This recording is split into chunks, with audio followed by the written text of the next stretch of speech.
Salutare și bine v-am regăsit la un nou episod. Astăzi am mai ieșit cu căprițele pe afară. Nu știu dacă o să mă auziți așa de bine că bate un vânt.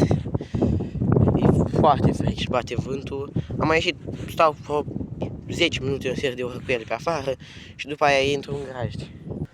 Mi-am luat 2 cățeluși, frumușei. Ce-i, tata? Ce-i? Vino înapoi. Așa, și aici sunt căprițele. Nu, văd că nu vor să mănânce.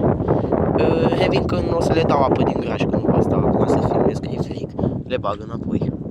Revin. Le-am dat apă să bee. Am dat și la cățel.